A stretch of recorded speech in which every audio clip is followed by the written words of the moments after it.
Hello, everyone, and thank you for joining us today for another installment of Exploring Our World, where we here at Colonial Williamsburg dive into the minds and experiences of daily life in the 18th century. I'm Brandon Lyles, and joining me today are Mara Heilman and Kathleen McDonough. This week we commemorate the start of the American Revolution with the anniversaries of the first shots of the war fired in Lexington, Massachusetts, and of Lord Dunmore removing the gunpowder and weapons from the powder magazine here in Williamsburg. Our live stream yesterday focused on those events, and today we're going to talk about folks commonly referred to as Loyalists, the people whose stories aren't necessarily as well known as the individuals they're often pitted against in the historic narrative, the Patriots. Mara, Kathleen, could you tell us about how you became interested in learning about Loyalists? Sure, I am so excited to be here to talk about this today. I have been at Colonial Williamsburg for about 4 years, but I actually grew up in Massachusetts, only a few minutes away from the Lexington Green and Old North Bridge, where the shot heard round the world was fired. And when I visited those locations as a child, I found myself imagining myself at that event and wondering what I would have done. But when I looked at the textbooks I got in school, they were very one-sided histories. I knew about George Washington, I knew about John Adams, I knew what they did, but what about the other side? So I started reading about it more for myself, and that really started a love of history in me. Hi, everybody. Thanks for being here today. I'm Kathleen McDonough, and I've been working with Colonial Williamsburg for almost 9 years now. And I've always had a love of British history, going back to the days of being 9 years old and reading historical fiction books. But I'll be honest, I never really gave much thought when I studied the American Revolution to the side of the king, who supported him, who stayed loyal, until I was in college. I took a seminar with my college advisor and several other individuals, and I were tasked with reading a source letter from the 1700s of a Loyalist merchant and deciding whether or not we agreed with him. The letter really struck me on an emotional level, and I became inspired to read the stories of Loyalists all up and down the 13 colonies.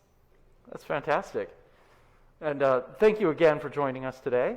I'm excited for our conversation, and we are looking forward to answering your questions. So go ahead and begin posting those in the comments. But to get us started, tell us, who were the Loyalists and who were the Patriots? Of course, that's a fantastic question. When we talk about patriots, we are typically talking about people who come out in support of the Continental Congress. So these are people who are fighting for American independence from Great Britain. When we're talking about Loyalists, we are typically talking about people who are fighting with the British Crown and trying to keep these 13 colonies as colonies and not as states. But the terms are a little confusing at best, unhelpful at worst. The word patriot just means someone who is supporting their country. So to assign that label to someone who is rebelling against their country is a little strange. Whereas the term loyalist, when you use that word, you are assigning a reason for them supporting the crown. You are saying they're doing this out of loyalty. But there were so many reasons that people came out in support of the crown during the Revolution. Now, why were so many colonists in America loyal to Great Britain? As Mara mentioned, there were a host of reasons why this was the case. And we have to consider that when Virginia is first founded, with that first capital city at Jamestown in 1607, that for well over 150 years, by the time we declare independence, it was all we had ever known. It's very heavily marketed throughout the British Empire that there are certain privileges and freedoms, rights you have you have it better off than someone who is under a total rule of an empire like Spain or France would be, the Holy Roman Empire.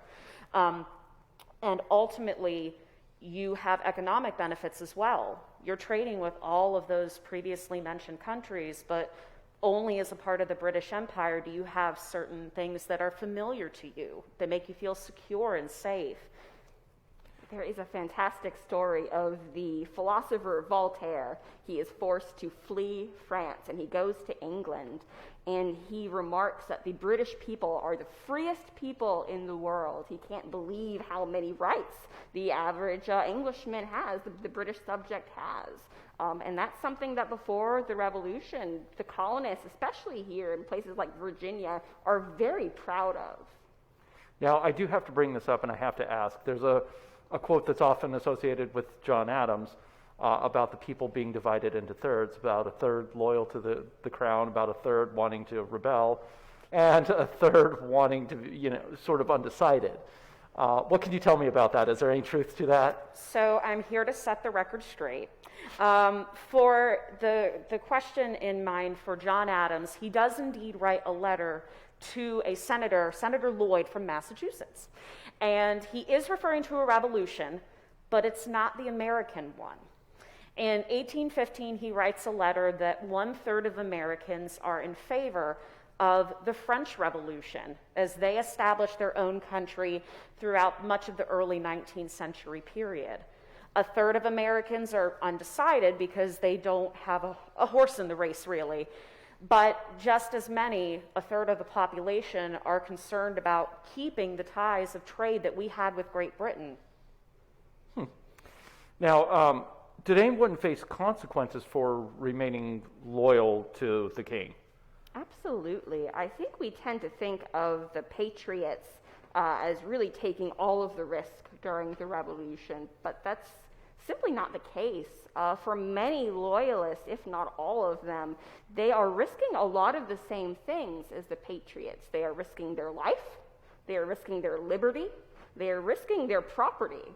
And if those three things in that order sound familiar, it's because those are really emphasized by the Patriots as well. That is almost directly taken from the Virginia Declaration of Rights.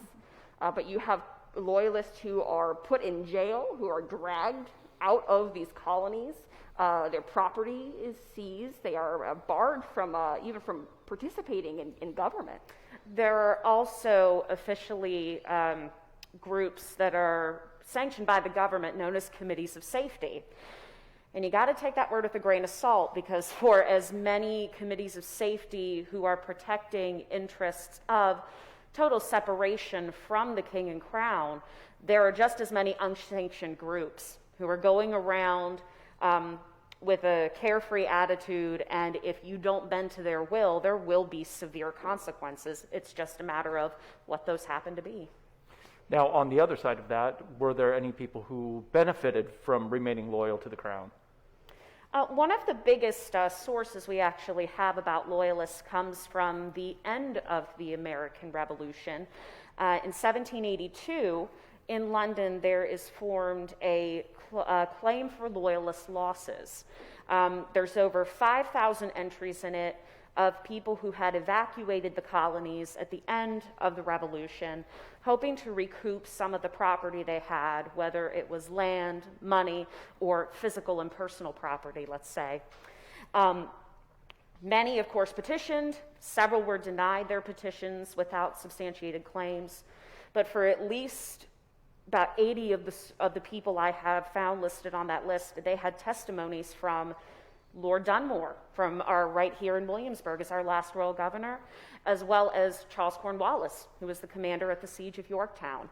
But in the end, because there are so many, they might only get 5 to 10% of the money that they actually ask for annually. And then there is the fact that the British offer freedom to some of the enslaved during the Revolution in a way that the Patriots simply never do. Actually, starting right here in Virginia, our last royal governor, Lord Dunmore, when he flees out of Williamsburg, 1775, he issues a document called Dunmore's Proclamation, which says that if you are an enslaved person who is owned by a rebel, you can't be owned by a loyalist, won't apply, but if you're owned by a rebel, you run away, you join up with his new British army that he's setting up, fight with him. At the end of this war, you can have your freedom. They actually expand that later in the war as well with a second proclamation that says you don't even have to join the army, just make it to where the British are. It's not guaranteed. They're not going to go out of their way to make sure that happens, but they're also not trying to trick anybody as far as we can tell. And it's interesting, too, that he is offering that to enslaved of those rebel masters, but not to the enslaved of the loyalist masters. No, it is worth pointing out that he owns enslaved people too, and Yes. it is not an option for them. Yeah. Which actually gets us into a question that's come through. This one is from Tina, who asks, what happened to the enslaved people owned by loyalists? That is a fantastic question. That is a very fantastic question. Enslaved people that were owned by loyalists, they generally, if they're not accompanying their slaveholder into battle, which we do see some cases of throughout history, there are hundreds of them that attempt to escape the colonies. And one of the best sources we have as to where they end up is a reference from 1783, referred to as the Book of Negroes. And it's a list of several of the individuals who escaped slavery from all of the 13 colonies. And they make it to a very surprising destination, Nova Scotia. And there's a list of names, ages, genders. It's a really great resource, too, because we can tell where they're coming from, and in some of the cases, who they were owned by, whether loyalist or patriot inclined. And many of the loyalists here, during the Revolution, they have their property seized by the Americans. Mm-hmm. And a lot of that property is going to be enslaved people. Some other loyalists who leave pretty early in the Revolution will sign over that property to some of their relatives who remain here in the colonies as well. We had an interesting question come through from Gary, who says, my ancestors were Hessian mercenaries. What did the Loyalists think about the king sending foreign mercenaries to America? If you look throughout British history, you would be hard-pressed to find a time where the British didn't ally themselves with a group of people or a nation that was once their enemy. British and French, British and Spanish, we could go on. They fight with each other, by each other's side quite frequently, just as much as they do on opposing sides. So although I haven't found specific examples as to any kind of direct positivity or negativity with regards to that, I'm certain that there were people who were just as much in favor of it as there were those who were opposed. Well, what are some of the more notable stories about Loyalists that you've discovered in your research? Would you like to begin? Yes. One of the favorite stories I've come across is from a man by the name of John Connolly. And John Connolly had served in the 7 Years' War alongside with George Washington. For all we know, the two have a pretty decent relationship, but as 1774 will approach, he serves under Lord Dunmore in Lord Dunmore's War, a very brief military excursion to Ohio where he engages in war with the Shawnee people. When he returns, Mr. Connolly is actually written by George Washington asking him who he's really loyal to. And it calls into question his own personal beliefs. By 1775, he actually commands a small loyalist militia regiment to turn around 2 weeks later, get captured, and is imprisoned in Philadelphia for 4 years at General Washington's insistence. Upon his release, he eventually makes his way to London, and he is going to be welcomed as a hero for his efforts and will publish a memoir of his time as a loyalist in jail. Brandon, if you don't mind, I'd actually like to share a quote from Mr. Connolly's memoir. By all means. It's a very good one, and I think really describes the way that a lot of us, and a lot of you who might be watching, see the American Revolution today. For a little bit of context, Mr. Connolly uses the word Tories to describe those loyal to the king and crown. He writes in his memoir that Tories in the mind of a patriot were synonymous to everything vile and wicked. And how many of us have heard that the cause of America was glorious and everything the British did was bad? It kind of really plays into the attitudes that some people may have today about the American Revolution itself. Absolutely. We do have a question here that's come in from Robert from Ontario, Canada, who asks, if George Washington held the King's Commission and at the beginning of the French and Indian War, also known as the 7 Years' War, he had sworn loyalty to King George II and his lawful successors, how may he accurately be referred to as a patriot rather than a traitor? I think that really goes back to Mara's distinction between the terms of that, so I'll let you handle that, madam. Well, you could use either of those terms and it wouldn't be entirely inaccurate. It's all from whose perspective you're looking at. If you're looking at George Washington from the perspective of George III, the King of Great Britain during the Revolution, George Washington is absolutely a traitor. If you are looking at it from a different perspective, from the perspective of men serving under Washington who trust him to make all the right decisions, to lead them through eventual glory, he is fighting for Virginia, for what he sees really during the Revolution as his country. So it is, to a degree, semantics. Absolutely. We do have another one here from Stephen, and this is something that's kind of curious to me as well. In American popular culture, often loyalists are portrayed as snobbish, rich elites. Can you discuss why some non-elites, poor whites and slaves, might favor the crown? Absolutely. I do agree that we often have this kind of cartoon villain twirling their mustache vision of loyalists often. And I am sure there were people who were like that, and I am also sure there were really snobby people on the other side as well. Snobs are a constant through history, unfortunately. But you're quite right. There were a lot of normal people who supported the cause of the king. And if we look just here at the city of Williamsburg here in Virginia, we can find quite a few of them. If you walk down Duke of Gloucester Street, our main street in town, you're going to see the William Pitt store. You're going to see Tarpley's. Both of those they're merchant stores named for different merchants here in town who owned and operated them. People whose entire livelihood is bound up in the trade network that Great Britain gives us, that we have access to because we are part of this empire. And if you're talking about separating from the monarchy, you're not just talking about separating from the monarchy. You're talking about separating yourself from this enormous trade network. And when we look at the Loyalist Claims Commission, the names of people who make claims, both Pitt and Tarpley are on that list as people who, despite the fact that they eventually had to leave behind everything they had here in Virginia.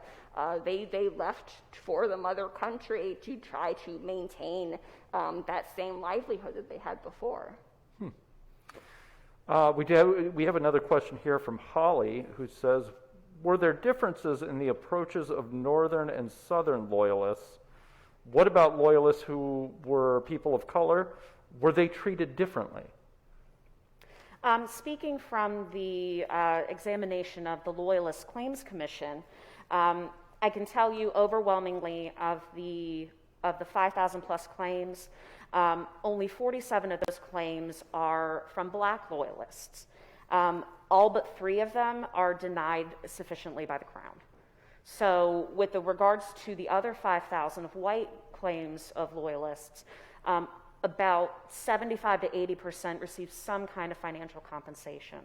So there is definitely a bias there in terms of who is really considered a true loyalist to the crown.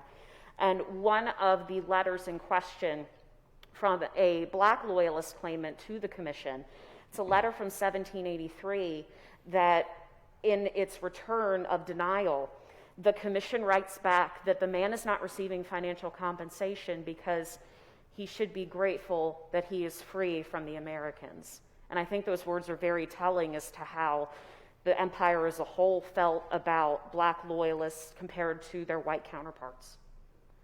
Well, and now I want to bring in another group of people, and let's talk a little bit about the American Indians and their views on what it means to be loyal to the crown. How are they feeling about this? Well, of course, the 7 Years' War that had been fought before the American Revolution, there were plenty of nations that were very divided when it came to who they were allied with. We can't fairly call them loyalists because they are loyal to themselves, their people, and their interests. But for groups like the Cherokee and the Creek, they are very loyal and have treaties with Great Britain through that entire conflict.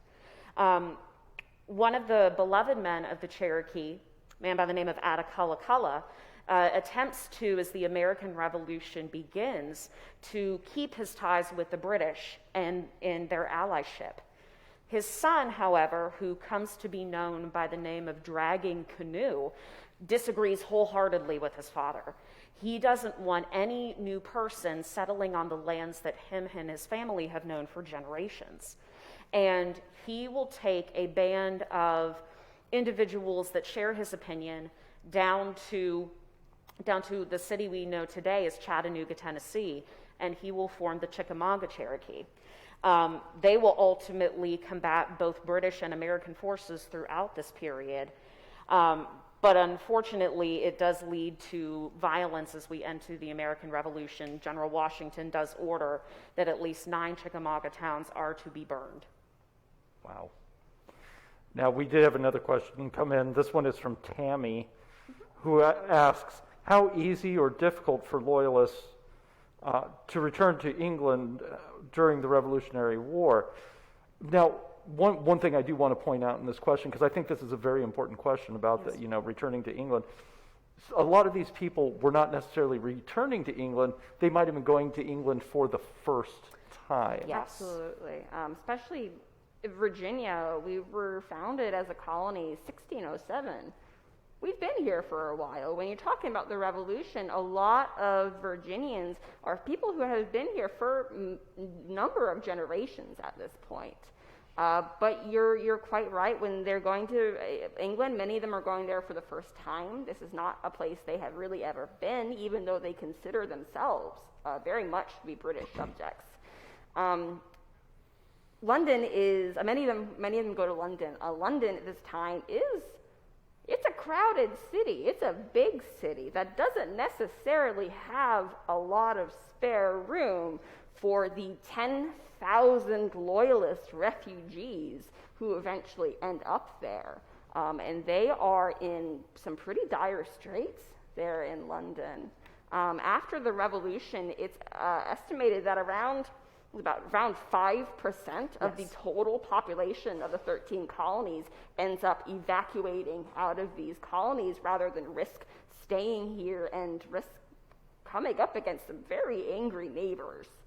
A lot of them have really hard lives. They make claims to the Loyalist Claims Commission, many of which are not honored, or they get very small amount. We have records of people getting 20 pounds a year, 25 pounds a year, which is not a huge sum of money, especially for some people who are coming from privileged backgrounds and really expecting that background to be sustained.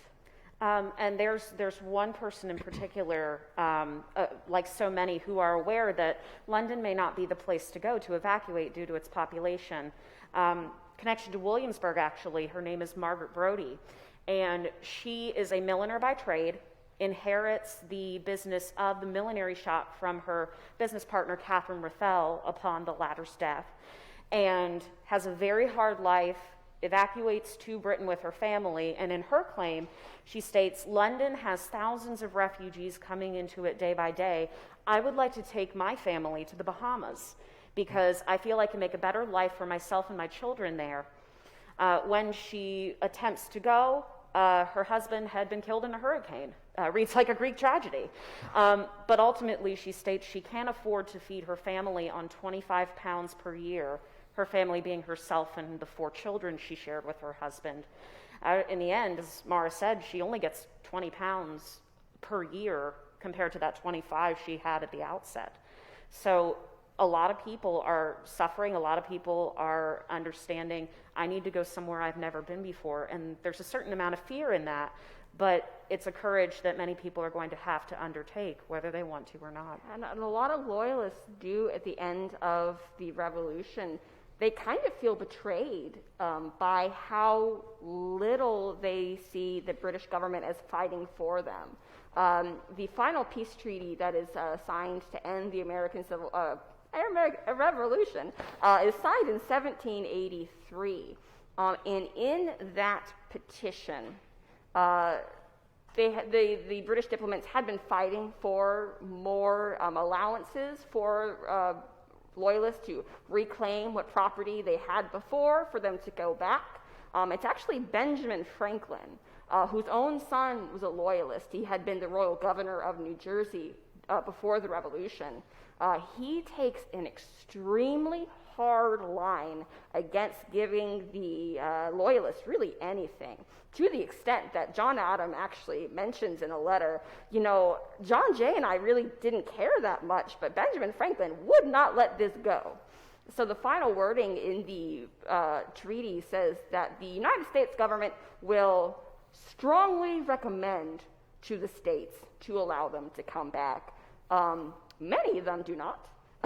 Virginia is one of several states that enacts legislation counter to that promise in the treaty. Well, we just had a question come through from Susie, who asks, how difficult was it for loyalists who remained in America after the war? I can speak to one of them as he's an ancestor of mine. Benedict Calvert, who was on the Governor's Council of Maryland, although he stays in the state after it is going to become a part of the United States, he keeps his property, is asked to forfeit a bunch of his offices, but legislation is passed in the colony that will tax at a triple rate anyone who profess themselves to be loyal to the king and to the crown. The interesting note about this is that Benedict's daughter, Eleanor, had married John Parke Custis, who was the son of Martha Washington. The two families remained very cordial to each other, and despite the fact that they might have an in with Mr. Washington and perhaps a little bit of leniency or clemency, he still pays 3 times the amount of taxes up until his death in 1788. Additionally, you also see all of the 13 colonies enact legislation barring anyone who will not take an oath of loyalty to the new state from being part of government. And I think a phrase we hear a lot, even today, is, you know, if you don't like what's happening in your government, get involved, be the change you want to see. That is not an option for these people who disagree during the revolution.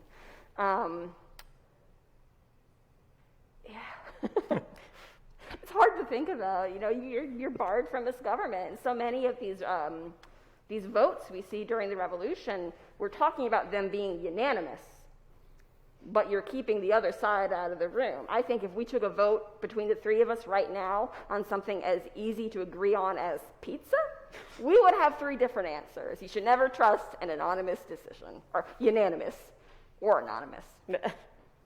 I like pizza in all forms. Okay. All right. So are there any examples of people switching their allegiances, and what motivated that to happen? 2 sons of Williamsburg, actually, are perfect examples of switching around. One of them is a printer in this city by the name of William Hunter Jr. Like his father before him, he had been the printer of one of several Virginia gazettes in the 18th century. And by all accounts, he was loyal to Virginia. He starts owning and operating the business in 1775. And about 2 years later, he resigns to swear the oath of allegiance to Virginia and join up with the Continental Army. For reasons unknown, by 1781, he's listed as being a guide to Charles Cornwallis himself as we approach and eventually fight the Battle of Yorktown in September of that year. He makes a claim on that Loyalist Claims Commission that he loses thousands of acres a year, printing supplies, materials, and he's asking to be reimbursed for that. But ultimately, he is going to receive, as we said, a fraction of that original amount, despite the fact that Cornwallis writes a very lengthy letter affirming his loyalty. There was no truer, more loyal Virginian in the workforce than Mr. Hunter. We have another question here. This one is from Stephen, who asks, what are some of the ways that Loyalists were punished or pressured by Patriots? We hear a lot about tarring and feathering. How common was this? Were there other forms of pressure? Tarring and feathering is something that you see in the writings of Loyalists as something they're very afraid that this is a real possibility that could happen to them. But in terms of other things that are happening to them, you have people thrown in jail. There is a member of the Governor's Council here in Williamsburg, Ralph Wormley, who is put in the Williamsburg jail. That's only a little way away from where we are sitting. And actually, when Virginians vote on independence in May of 1776, that's the fourth piece of legislation they vote on that day. The first one is voting on what are we going to do with this guy. He won't take an oath of loyalty, but he's a really influential person. So they say that if you're going to be quiet, you can go under house arrest for the rest of the war. You have people escorted bodily out of the colony of Virginia. There is a Reverend John Agnew who is at the request of George Washington, put under armed guard, and he has him under heavy guard taken out of the colony of Virginia because he's seen as very influential. They don't want him talking too much. And we also have another question here from Doug, who asks, at what point does the term loyalist come into use? Was its origin meant as a derogatory term by those seeking independence? You do see the term loyalist in the period. Yes. Whether it's derogatory or not, I don't know if I could answer that. I can shed a little bit of light on this, in the sense that in 1775, one of the first terms to be used to describe someone who is loyal to the king is not the term loyalist, is referred to as those who are on one side of the coin. So it refers to this ability that you have to make a choice, and that comes from John Pinckney's Gazette on November 23rd of 1775. That issue prints Dunmore's proclamation that Mara previously mentioned, and ultimately it does refer back to the individual people in Virginia who subscribe to this newspaper are going to be asked to pick a side of the coin, and they are referring to loyalists by that expression. As for when that term starts to come up in there, I've seen some sources from a little bit later on, right around the 1820s and 30s, as we're approaching westward expansion in America, and we get a sort of renewed sense of national pride, that we are trying to distance ourselves as we complete the War of 1812, open up new horizons in several different areas, to continue that separation by using the term loyalist to refer to what we were once loyal to. But now we have something new. So when we say patriotic, it refers to, in the case of the 1820s and 30s, what we are loyal to is a different kind of thing, even though we're sort of discovering who we are as a country and who we are as Americans, most definitely well into the 19th century. Now, the story of the American Revolution today is often told as Patriots versus Loyalists, good versus evil. Did they think about it that way at the time? Yeah, well, we mentioned the Pinckney Gazette, and one of the items in that same issue talks about the opinions of the individual subscribers that were shared, and they come in by the hundreds. Most of the ones we've examined have really skewed towards no reconciliation with the crown. One of the responses actually calls Lord Dunmore and calls out his malice and treachery against the people that once were so beloved by him. One of them also calls for Lord Dunmore's immediate demise through daily prayer. But as always, there are always people who are going to see the good in someone. John Brown, who's a Norfolk Loyalist, will actually write that Lord Dunmore's actions are to be praised because he is so loyal to his people and to the king. But at least for the majority of the responses to that, as subscribers weigh in, it's definitely skewed towards the side of no hope of reconciliation, the people come first. Yeah, I think anytime you get politics involved, passions are going to run hot. Absolutely. I do want to ask this particular question. This came in from Davis, who asks, who are your favorite Loyalist historical figures? I could not let this question go. Oh, that's a good one. The first name that springs to mind is John Singleton Copley. He is originally he's from Boston, a Boston area. He is a painter who ends up, originally he goes to England very early on simply to further his career. If you want to be an artist, you go to Europe. That's where all of the great art schools are. That's where all of the great paintings are to see. So he originally goes there to learn, and while he's there, the American Revolution breaks out, and his family ends up coming over to join him in England on one of those refugee ships. If you have the opportunity, look him up. His paintings are beautiful. He has a really nice way of painting silk fabric that I always enjoy. And I'm going to give a totally biased answer and say, I'm going to say King George III. If only because, oof, and I have to be fair, we hear, as Brandon and Mara both have mentioned, about George III was such a menace and he didn't want anyone in the American colonies to have rights. Mara, you talked about the little mustache and cartoonish figure of the king being represented as a villain. But I also like looking at the other side of him, which is quite interesting to see as a father to 15 children. His children are instilled with a love of agriculture and gardening because of the king. I know some of you may know about his illness as well later on in his life, although I tend not to focus on that because it's well after the American Revolution. We still have to understand the people and the stories of the people behind our revolution. And I always enjoy reading up on him as a father and him as a friend, and how generous he is with his own people that come to petition him. In one case, I read of a young woman in 1773 who comes to St. James's Palace where he was in residence, and she's simply asking for a couple of shillings to ultimately support her family.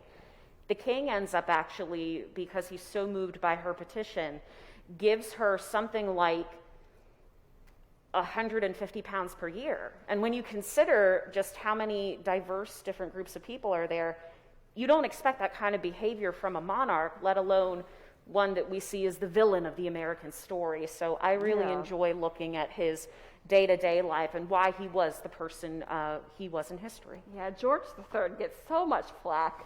The first four Georges go 1, 2, 3, 4 all in a row, and I personally think that George III was far and away the best of them. I can only wonder how different the revolution would have been had it already been his son, George the Fourth, who was on the throne. If you think George the Third was a spendthrift, oh boy, George the Fourth.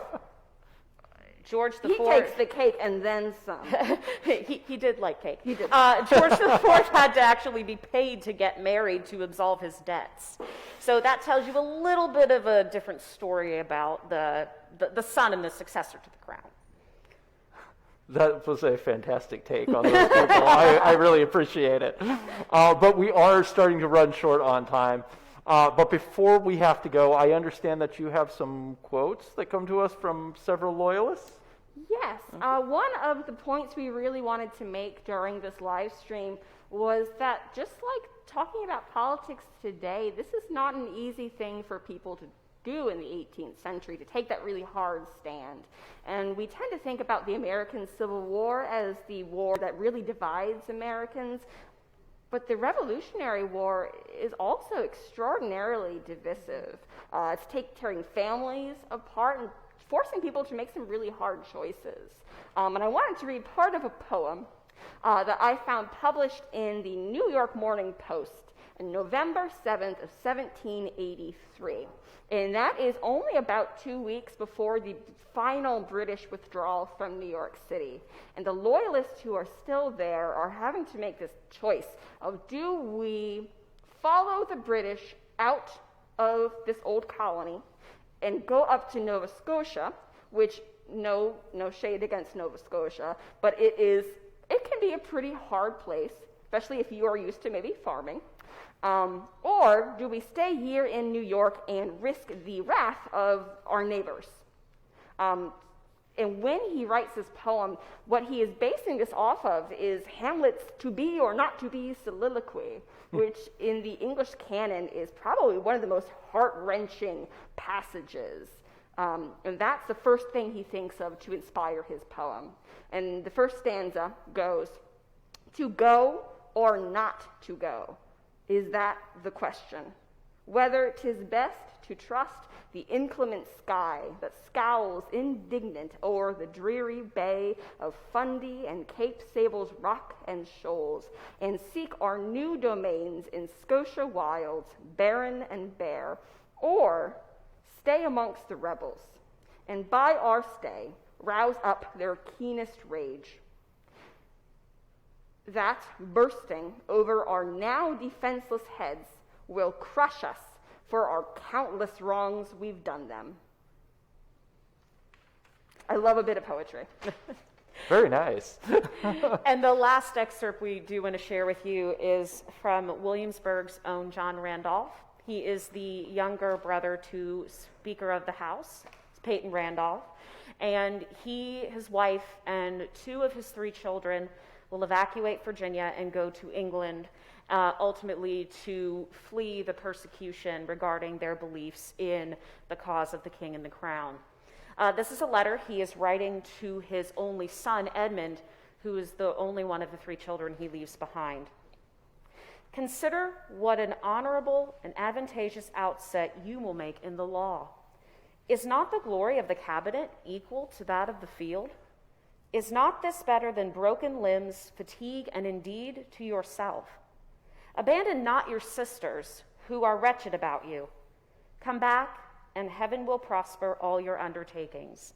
I am your affect and afflicted father, John Randolph, August the 12th of 1775. Such nice words. Unfortunately, that is all the time we have for our conversation today, but I do want to thank Mara and Kathleen for speaking with us. We're also grateful to you for joining in the conversation and sending us so many great questions. This program was made possible by the generous support of our donors. It is only because of your financial contribution that we can share the complete and engaging story of our nation. We're so glad you took the time to join us today, and we hope you'll visit us soon in person at Colonial Williamsburg. Have a wonderful day.